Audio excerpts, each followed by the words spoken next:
여러분 안녕하세요. 스포츠 사회학 강의 계속 이어서 진행하도록 하겠습니다. 본 과목은 노인 스포츠 지도사 필기시험 대비 강의죠. 오늘 배울 내용은 6장이고 주제는 스포츠와 사회 계층입니다. 이 용어를 보시면 아시겠지만 말 그대로 계층이죠. 계층.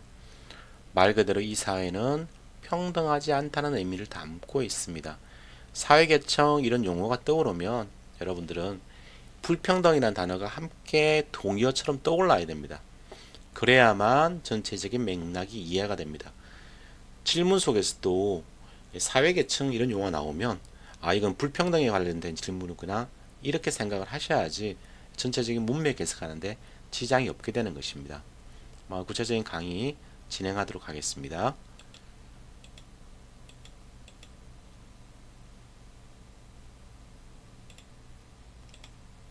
자, 보면 단원별 출제 빈도인데요. 여기 보면 오늘 6장이죠. 스포츠와 사회계층인데 그동안 출제 빈도를 보면 2017년부터 두 문제 하다가 재작년에는 세 문제가 나왔고 작년에 네 문제가 나왔죠. 올해도 뭐 네 문제 내지는 세 문제 정도가 예상되는 출제 비중이 상당히 높은 곳이라 할 수 있습니다. 어떻게 보면 여기 나와 있는 내용 자체가 크게 어렵다 뭐 그런 개념보다는 좀 이해해야 될 부분이 많습니다. 즉 출제자 입장에서 보면 문제를 만들기가 좀 쉬운 부분들이 상당히 많이 있거든요. 여러분들은 그러한 측면들을 좀 영리하게 잘 이겨내실 필요성이 있는 장이 바로 제6장 사회계층 부분이라고 볼 수 있습니다. 보면 스포츠의 참여 기회는 누구에게나 공정한가 하는 부분이죠. 과연 그럴까요? 그렇지 않죠. 말 그대로 불평등한 구조를 가지고 있죠. 그러면 그 이유는 무엇이고 그것 때문에 파생되는 결과는 무엇이고 뭐 이런 것들을 함께 생각해 볼 수 있겠죠. 다시 한번 말씀드리지만 사회계층은 불평등을 의미한다. 그런 것을 개념을 알고 계셔야 됩니다. 먼저 사회계층의 개념 및 정의입니다. 즉 사회적 지위가 경제적인 부, 권력, 그리고 사회적 명예, 그리고 존경심 등에 따라서 서열화 혹은 구조화되어 있는 것을 말하고요. 키워드는 불평등이라고 생각하시면 될 것 같습니다. 즉 권력이라든지 부, 말 그대로 돈이죠. 사회적인 평가도 여기 포함됩니다. 그리고 심리적 만족도도 포함되고요. 이런 것들이 다양하게 존재한다는 것도 아실 필요성이 있고요. 이것 등이 불평등하게 배분되어서 여러 층의 위계 질서가 생긴 것을 의미합니다. 위계라는 용어 있죠. 위계 질서. 이것은 상하 관계를 의미합니다. 높고 낮음이 있다는 얘기죠. 요인이랑 원인을 살펴보면 경제적인 요인이 상당히 중요하고요. 그리고 추가적으로 사회 문화적인 요인들도 매우 중요합니다. 그렇기 때문에 여기 위에 나와 있는 사회적 평가라든지 심리적 만족도 이런 것들이 차이가 나는 것이죠. 이것은 사회적인 희소 가치가 불평등하게 배분된 상태가 구조화된 것이라고 다르게 정의할 수도 있습니다. 희소하다는 말은 무슨 의미인지 아시죠? 공기는 희소한가요? 공기는 희소하지는 않죠. 물은 희소한가요? 물은 엄청나게 많았기 때문에 희소하지 않다가 인구도 증가하게 되고 지금은 식수나 이런 것들은 희소하게 되어서 우리는 돈을 주고 사 먹는 그런 시대까지 와버렸죠. 그러면 다이아몬드는 희소한가요? 희소하기 때문에 가치가 있죠. 여러분들 제가 농담처럼 얘기하지만 다이아몬드 하나씩은 다 가지고 계시잖아요. 그죠? 사실은 그렇지가 못합니다. 희소하다는 의미는 다 가지고 있지 못한다는 그런 의미를 담고 있는 것이거든요. 이것이 불평등하게 배분될 수밖에 없습니다. 누구는 가지게 되고 누구는 가지지 못하게 되는 것이죠. 이것이 오랫동안 지속이 되다 보면 누적되다 보면 구조화되어 버리는 것이죠. 키워드를 보면 불평등이란 키워드가 항상 존재하고요. 그리고 경제적인 요인과 사회 문화적인 요인들이 결합된다. 이것을 통해서 다양한 이론들이 만들어지게 됩니다. 칼 마르크스라든지 막스 베버라든지 얘기를 할 때 이런 부분들이 등장하게 되죠. 그리고 희소 가치라는 용어도 함께 키워드로서 생각해 놓을 필요성이 있고 이 모든 것을 아우르는 가장 중요한 키워드는 불평등이라고 할 수 있습니다. 다음은 계급과 계층의 차이입니다. 우리는 흔히 계급이란 용어와 계층을 구분하지 않고 사용하는 경향이 있습니다. 지금은 제가 수업 시간에도 말씀드렸지만 이것을 구분해서 한 번 정도 개념을 이해하시고요. 다음부터는 제가 중간에 뭐 계급이라고 얘기하든 계층이라고 얘기하든 그것을 혼돈해서 사용하게 될 것입니다. 결국은 무엇이 됐든 결과는 불평등을 의미하기 때문에 그렇습니다. 계급은 우리 흔히 뭐 클래스가 있네 하는 얘기 있죠. 그걸 얘기하고요. 계층은 stratification이라고 얘기하는데요. 층화, 이게 층이 져 있다는 뜻이거든요. 하나 살펴보면 그 의미상에서는 계급은 경제적 생산수단의 소유 여부에 따라서 나누어진 집단이라는 것입니다. 여러분 토지라든지 이런 거 있죠. 뭐 공장 뭐 이런 것들이 다 생산수단이 될 수 있는데요. 그것을 가진 사람과 가지지 못한 사람으로 집단이 나누어진다는 것입니다. 계층은 다양한 사회적 희소가치에 의해 서열화되어 있는 개인과 집단의 복합적인 위치를 의미합니다. 여기 나와 있지만 다양한 사회적 희소가치죠. 앞에서 나와 있는 생산수단만을 의미하는 것이 아니라 그 외에 다른 요소들도 존재한다는 것을 의미한다고 할 수 있습니다.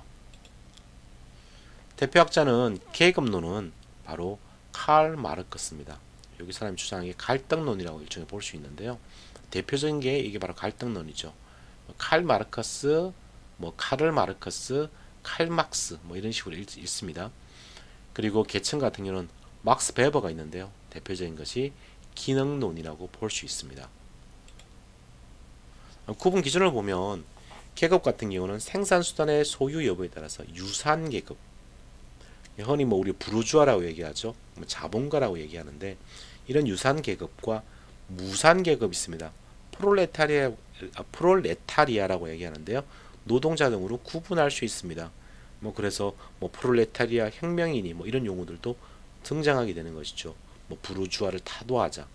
바로 좀 다소 이 갈등과 관련이 되어 있고 칼 마르크스의 어떤 이론들에 기초하면 상당히 투쟁적인 모습들을 많이 보여준다고 할 수 있습니다. 이에 비해서 계층은 경제적 자원, 이 칼 마르크스가 얘기했던 게 바로 경제적 자원이라고 볼 수 있고요. 여기에 사회적 위신, 정치적 어떤 권력의 소유 정도에 따라서 상류층, 중류층, 하류층 등으로 좀 다양하게 구분이 가능합니다. 다음으로 소속의식인데요. 계급 같은 경우는 동일 계급 내 소속의식이 강합니다. 나는 자본가인가 노동가인가 이에 따라서 소속의식이 상당히 좀 강한 편이고요. 그리고 다른 계급에 대한 적대감이 표출되죠. 꽤 갈등론이라고 볼 수 있습니다. 이에 비해서 계층은 동일 계층 내 소속의식이 약합니다. 그리고 다른 계층에 대한 적대감이 상대적으로 약하죠. 그래서 항상 이런 계급과 계층을 얘기할 때도 상대적인 개념들을 함께 암기하셔야 됩니다. 그리고 집단 간 관계가 있는데요. 계급은 지배와 피지배의 대립적 관계를 의미하고요. 계층은 계층 간 관계가 대립적이지 않은 것으로 우리는 정의할 수 있습니다. 경제적 요인의 중요성인데요. 앞에 설명드렸지만 계급은 계급 간의 경제적 차이가 정치적, 사회 문화적 차이를 결정한다는 것이고요. 이에 비해 계층은 경제적 차이는 결정적이지 않고 지위 불일치 현상이 발생할 가능성이 있다는 정도입니다. 예를 들면 나는 상류층이라고 생각하는데 사실은 그렇지 않은 경우도 있죠.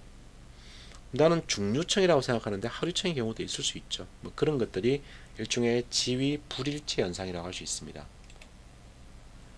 이론적 특징이 있는데요. 계급 같은 경우는 말 그대로 자본가와 노동자 딱 구분되어 있죠. 이분법적이죠. 그리고 불연속적으로 계급이 구분되어 있습니다. 그래서 이것을 단일 차원론이라고 얘기하고요. 계층 같은 경우는 상당히 서열적으로 쭉 연결되어 있죠. 그리고 연속적으로 계층이 구분되어 있고 다차원론적이라고 할 수 있습니다. 개념적 구분은 계급은 뚜렷한 실체를 지닌 개념이라 볼 수 있고요. 계층 같은 경우는 분류적이고 조작적인 개념을 가지고 있습니다. 분류적 조작적이라는 것은 명확하게 존재한다기보다는 뭔 사회 현상을 이해하기 위해서 학자들이나 사람들이 어떤 개념적으로 만들어 놓은 그런 개념이라고 볼 수 있습니다. 엄밀한 얘기에서 계급은 명확하게 존재하는 것이지만 계층은 존재할 수도 있고 존재하지 않을 수도 있다는 그런 의미가 될 수도 있습니다.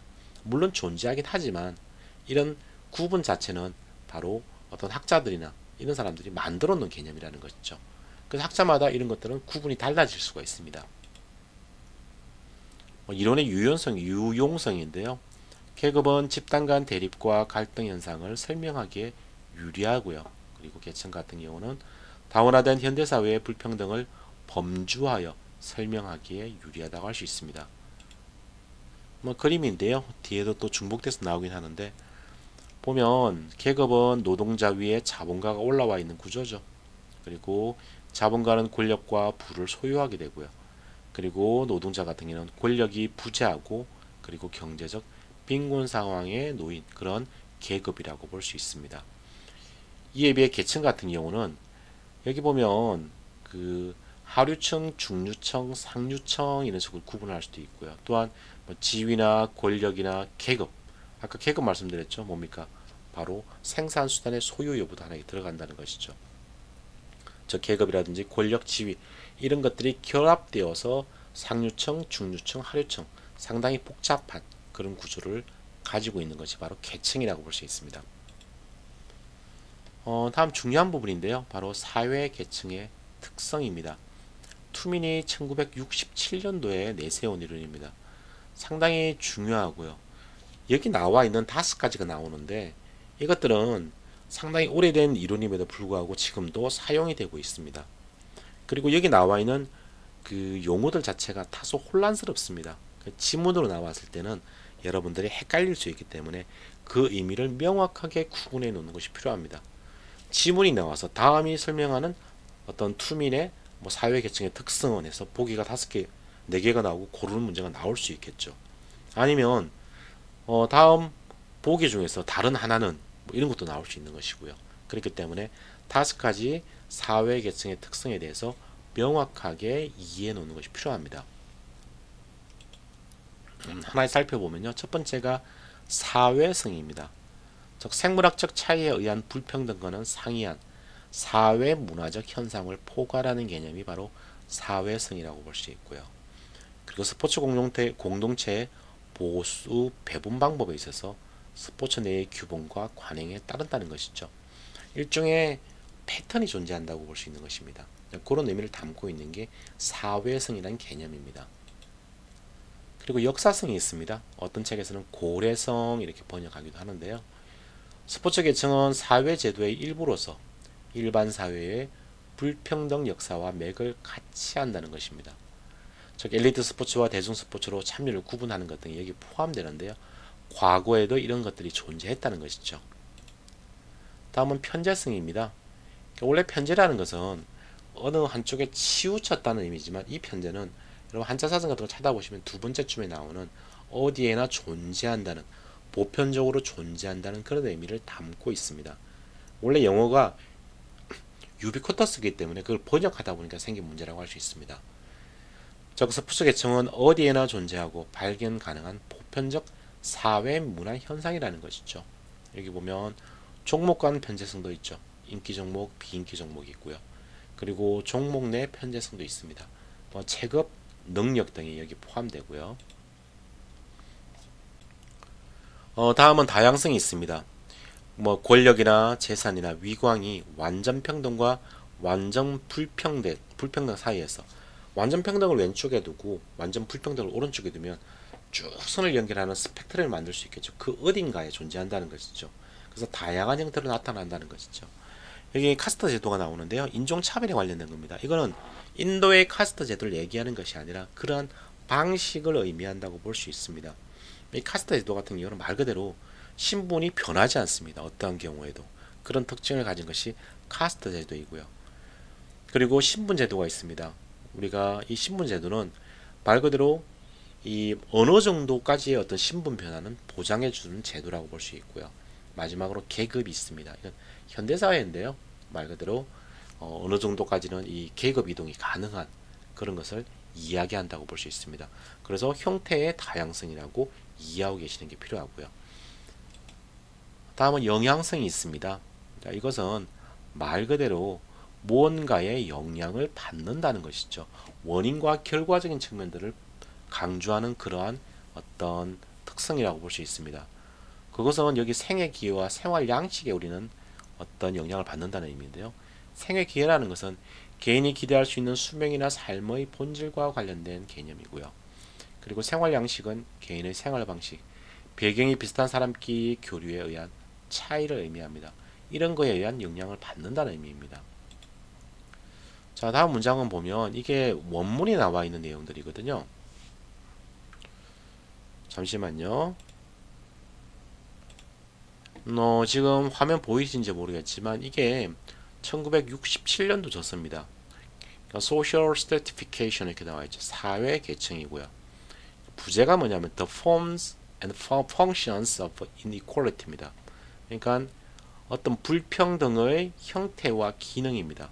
사회 계층 그리고 부제로서 불평등의 형태와 기능. 바로 이제 멜빈 M. 투민이 저자이고요. 1967년도에 나온 저서거든요. 여기 보면 뭐 다른 건 보실 필요 없고요. 여기 보면 1967년도에 이게 나왔다고 나와 있죠. 67년도에 그만큼 상당히 좀 오래된 그런 내용이라고 볼 수 있습니다.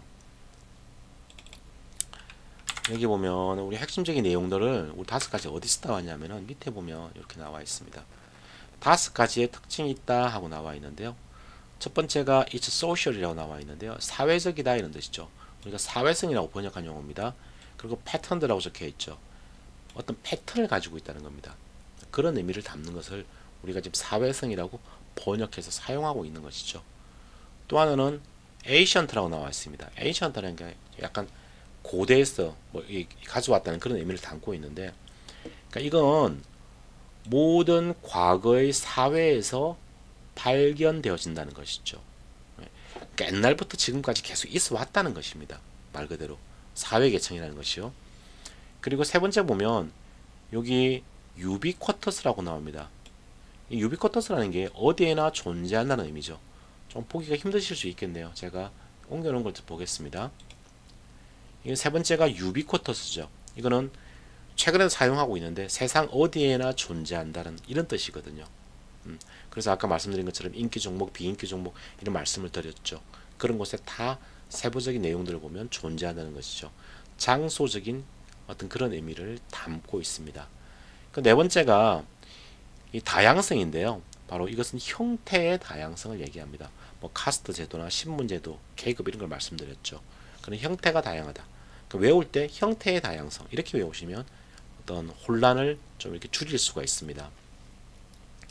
2번 같은 경우도 이제 고대성, 뭐 고래성 얘기할 때도 마찬가지로 모든 과거 사회에서 발견되어지는 고래성 이런 식으로 키워드 중심으로 외우는 게 필요합니다. 그리고 이제 이 5번째가 consequential이라는 게 그러니까 원인과 결과적인 의미를 담고 있거든요. 이 자체는 그러니까 문장을 좀 보면 제가 단어를 좀 찾아놨었는데 여기가 여기입니다. 뭐뭐에서의 결과로 나타나는 이런 뜻입니다. 영어 단어 자체가 그렇죠? 뭐뭐에 따른 뭐 이런 것들을 의미하거든요. 다시 넘어가서요. 말 그대로 이것은 어떤 원인에 의한 결과. 그래서 우리가 번역할 때 영향성 이렇게 번역하는 것이 그런 문장이라고 볼 수 있습니다. 그냥 영향성보다는 원인에 따른 결과로서의 영향성 이런 식으로 키워드 중심으로 외우셔야만 헷갈리지 않는 부분이라고 볼 수 있습니다. 이 다음 문장들 보면 이런 것이거든요. 뭐냐면 그 인간의 어떤 그 삶에 있어 가지고 가장 중요하고 가장 원하고 그리고 가장 희소한 것들, 귀한 것들은 뭐냐면은 그 이제 분포 자체가 불평등하게 어떤 그런 것들로 어떤 구성되어 있다. 그런 의미를 담고 있거든요. 그것은 뭐냐면 바로 이런 영양성 때문에 그런 것이고요. 그 앞에서 말씀드린 생애의 기회라든지 어떤 여러분들 뭐 삶의 양식이라든지 그런 거에서 영향을 받는다는 의미를 담고 있습니다. 이런 원문적인 의미들을 좀 함께 키워드 중심으로 암기를 해 놓으시거나 이해를 해 놓으시면 좀 이렇게 문장이 나왔을 때도 틀리지 않을 가능성이 높습니다. 예를 출제자가 문제를 낸다 하더라도 여기 나와 있는 원문들에 준해서 문제를 내겠죠. 그렇기 때문에 그렇다고 할 수 있습니다. 투명의 5가지 사회계층의 특성인데요. 다시 한번 설명을 드리면 이렇습니다. 사회계층은 불평등의 원인이자 결과라고 할 수 있는 것이고요. 다시 한번 말씀드리면 사회성이라는 것은 성차별, 일반적인 사회의 성차별이 있죠. 그 패턴이 존재합니다. 앞에 문장에서 패턴이라는 용어를 사용했죠. 그래서 스포츠계에도 이런 성차별이라는 패턴이 존재한다는 것이죠. 이것은 생물학적인 특성이 아니죠. 바로 사회학적인 특성에 기인하는 것입니다. 다음은 역사성, 고려성입니다. 이것은 과거의 모든 사회에서 발견이 되는 것이죠.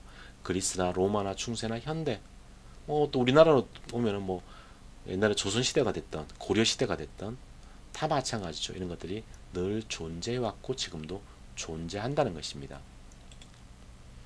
다음은 편재성, 보편성입니다. 영어로는 유비쿼터스인데요. 여러분들 유비쿼터스라는 용어도 어려울 수 있습니다. 그렇기 때문에 어디에나 존재하는 편재성, 어디에나 존재하는 보편성, 이런 식으로 키워드 중심으로 암기를 해 놓으셔야 됩니다. 그래서 종목 간에도 존재하고요. 종목 내에도 존재합니다. 인기 종목, 비인기 종목처럼요. 아니면 체급이 존재하다든지 단, 뭐 태권도의 단 같은 게 존재하죠. 그런 것들을 다 이런 내용에 포함된다고 볼 수 있습니다. 다음은 다양성인데요. 다양성은 형태의 다양성, 이렇게 암기를 해 놓으셔야 됩니다. 카스트 제도, 계층간 이동이 불가능하죠. 그리고 10분 제도 어느 정도 가능하죠. 그리고 계급이 있습니다. 이것은 완전한 이동이 가능한, 뭐 물론 완전하지 않지만 상당히 좀 이동이 자유로운 형태라고 볼 수 있습니다. 다음은 영향성이 있습니다. 영향성은 뭐라고 말씀드렸습니까? consequential이라고 그랬죠. 원인에 따른 결과라고 생각하셔야 되고요. 원인이 무엇인지를 항상 생각해 보시는 게 필요합니다. 여기는 권력, 재산, 심리적 불평등에 의해서 생활 기회와 생활 양식의 변화가 생겨난다는 것이죠. 원인에 의한 결과가 바로 영향성이다. 그래서 항상 불평등이 발생한다는 것이죠.